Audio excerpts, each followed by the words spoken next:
9 years ago, on a certain day, my older brother returned home from a fishing trip with a face as pale as a sheet. He was shaking uncontrollably. When I asked him what was wrong, he just kept repeating, "I had a terrifying experience. Don't ever go to 20 Gamma.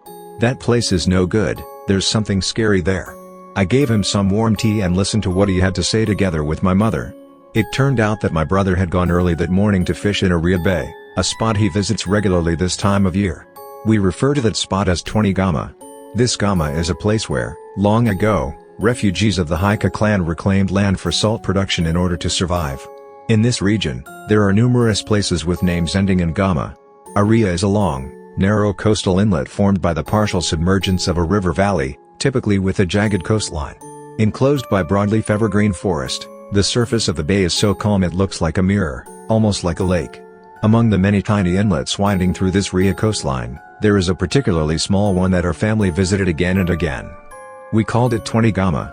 It was the spot where I used to go with my late father and my brother ever since I was little. If it were someone we knew, 2 rods would fit. If there was someone else already there, we'd have to give up fishing because there was only enough room, a little stone embankment about the size of 2 tatami mats.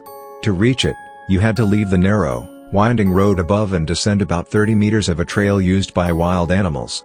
Because it was such a small spot, my father, afraid that others might discover it, used to park the car some distance away and then walk to fish there.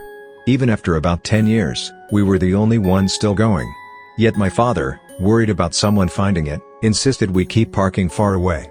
My father discovered this place when we were small, and even after he passed away, we kept it a secret. That said, it wasn't necessarily a great fishing spot. However, about 20 meters out, the water was 4 meters deep and had a flat, sandy bottom that suited our style of fishing. In spring and summer, nightingales sang noisily, and aside from an occasional fisherman drying his nets at the abandoned pearl sorting shed across the way, there was no one around. Thus, even during Golden Week or the summer Oban holidays, nobody came. Simply watching the float bob on the mirror-like surface of the water was enough to soothe the soul. Anyway, my brother had gone there that day. And during lunch, he apparently saw what he called the Kauaimon, some terrifying thing. When I pressed him about what this Kauaimon was, he wouldn't answer. In any case, he was so frightened that he scrambled up the cliff and drove straight home. When I heard this much, I blurted out, "The landing net, did you leave the landing net behind?" "Yeah, I left it," he replied. I didn't much care about the net handle, but the net frame was something our late father had fashioned from a bent piece of fir tree. It was like a memento of him. "I'm gonna go get it," I told my brother and mother, and jumped into the car. They both called out, "Stop it." But I couldn't let the net go. By the time I headed out, dusk of late autumn had already turned to complete darkness in the blink of an eye. "It's already 6 o'clock?" I mumbled, slightly unnerved by how dark it was. Just as I was about to start the car, I noticed a strange mother and daughter from the neighborhood standing right in front of the car, blocking the way out. "Excuse me, could you move?" I asked, but they only glanced back at me and just stood there in a daze, not moving. I grew irritated as I waited in the car, but then gradually calmed down. It was 6 o'clock. The drive to the Gamma would take 2 hours. I'd arrive around 8. Then I imagined myself descending that animal trail in the dark and started to feel scared. I'll forget it. No one else knows about that place anyway. I'll go tomorrow morning when it's light, I decided. At that moment, the homeowner who lived with that mother and daughter came out, bowed repeatedly in apology, and led the 2 of them away. In retrospect, I feel like those 2 actually saved me. The next day, I was busy with work. I had to leave the house at 4, in the dark before dawn. My brother was taking the day off. I arrived at the Gamma just before 6. I walked down the trail in the morning light. It had been a long time since I was last there. How many years had it been? I felt a bit uneasy recalling the Kauaimon, but with everything bathed in such gentle light, the fear vanished. Sure enough, all the fishing gear was still there. And the landing net? Yes, the net was thrown down behind the fishing spot. Relieved, I thought I should quickly gather up the gear. Overhead, crows called, making me recall the Kauaimon for a split second. But I decided to grab the cooler box and the bucket of fishing bait first, then the stringer and rod, and finally the landing net. I planned to make 2 quick trips.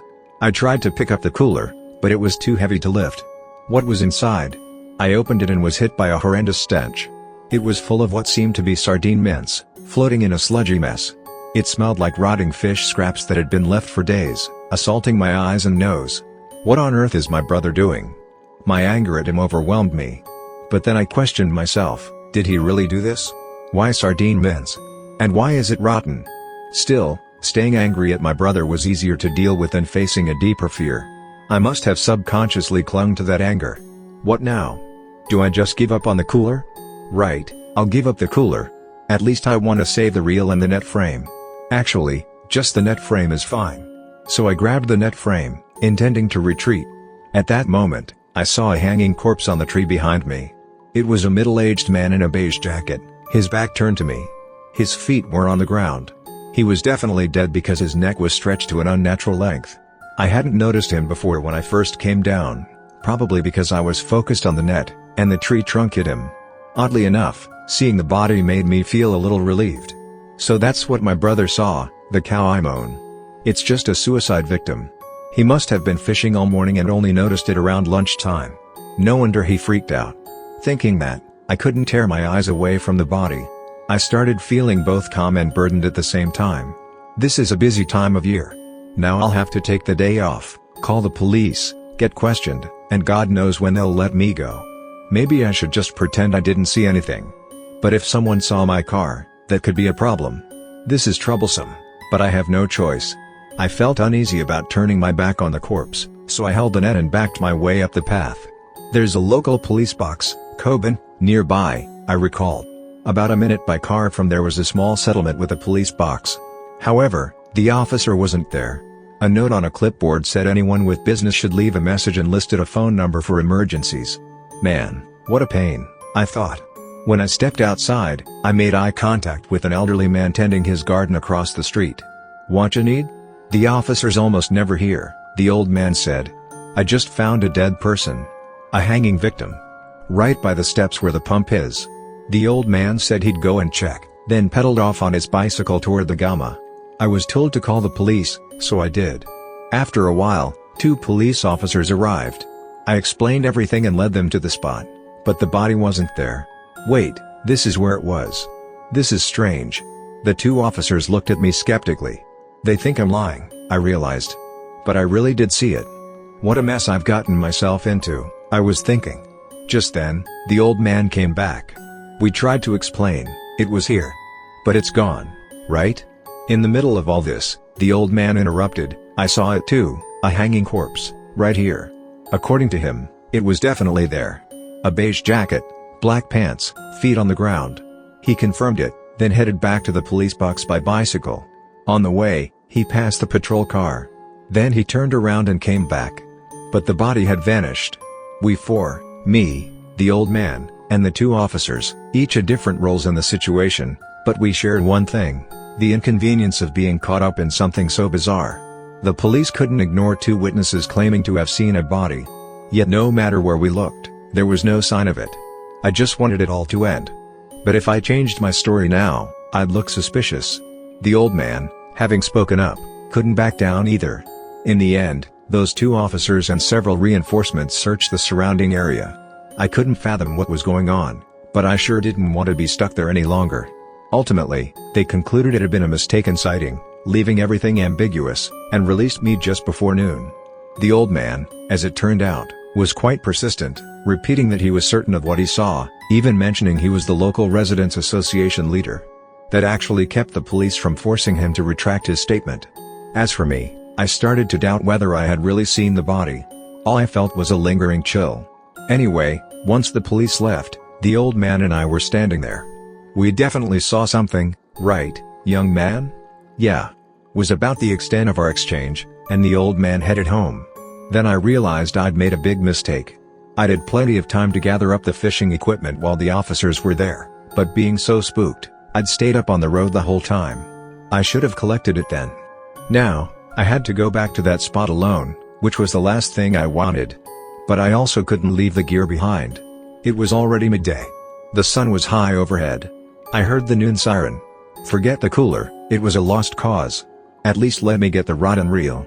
Everything was peaceful, sunlight filtering through the trees, no breeze, the water's surface like a mirror. I stood at the fishing spot, apprehensively scanning the area. I want to get out of here fast. Just the rod is fine, I told myself. That's when I noticed that the fishing line was sunk beneath the water, with no float on the surface. I lifted the rod tip and started reeling in. It felt like I was snagged on something, yet I could pull it in a bit, the way you can tug a large octopus off the bottom. Then the float finally appeared. Something caught on the hook began to surface. It was a human head, swollen to bursting, tied up in a fishing net. I couldn't tell if it was male or female. The cut at the neck was rough, and I could see bone at the severed edge. Below the net was a half-concrete block acting as a weight. I recognized that face, crabs crawling over it, and realized I was looking at a human head. I collapsed on the spot. It was like touching something scalding hot. I let go of the rod. The head sank back under the surface. Right then, I heard "Gah, gah" shrieking in my ears, though it might have been audible a moment earlier, and I had just mistaken it for a bird cry. Falling onto my backside, I glanced upward and saw a woman in a white dress standing on the pier of the old pearl sorting shed. "Gah, gah." She covered her ears with both hands and screamed at the top of her lungs. I don't know how, but I knew instantly this was no ordinary human being. She had her back to me, short hair whipping about as she howled. I don't know how I managed to run up the slope on shaky legs, but I did. Halfway up, I heard a heavy splash, gobbin. Tap tap, as something hit the water. That woman jumped into the sea and is coming this way, is the last coherent thought I remember. My memory gets fuzzy after that. I'm amazed I didn't have a car accident. I spent some time calming down at a coffee shop near home. When I finally returned, my brother was out bowling with friends, as if nothing was wrong. I recall feeling a flare of anger toward him. A few years later, my brother developed a serious illness and died. He used up my father's retirement money and my mother's savings for treatments, and then he passed away. About a month before he died, I asked him about that day. "What did you see?" "What do you mean, what?" "That head." "You mean the head you caught in a net? The one in the net?" "No, I was closing the lid on the bait bucket, and I heard a noise coming from inside. I got scared, stood up, and quietly opened the lid. Inside was a severed head, a woman's head. She was eating the bait, covered in silkworm chrysalid powder. I know it sounds crazy, but I swear it's the truth. Whether because of his medications or his blood clots, he sometimes said strange things. He looked at me wryly and muttered, "You can't believe me, right?" I replied, "No, I saw something weird too," and my brother gave me a very serious look. That was the first and last time we ever talked about it. Since then, I've stopped fishing. Or rather, I can't bring myself to go south of where I live. At night, I keep dreaming about it, always the same replay of that event. After my brother's funeral, I told my mother about how he came home trembling that day, but she had absolutely no memory of it. It made me question whether it really happened at all. Finally, I worked up the courage to visit the old man again. I avoided passing by that place out of fear, so I took a longer route. The old man was there, and he remembered me. That alone made me realize that it really happened, that it wasn't a dream. I was overwhelmed by emotion. "Have you been back to that spot since then?" I asked him. "That place is no good," he said gravely. "Something's off there. You should stay away, young man." I recalled how I used to go there with my father so many times. I used to climb that same camphor tree, where we found the corpse, and as a child, I'd fish with a simple pole. Now it's become a place of horror. That saddens me. I've never told anyone about this. But keeping it to myself is hard, so I decided to write it down here. Sorry for the long story.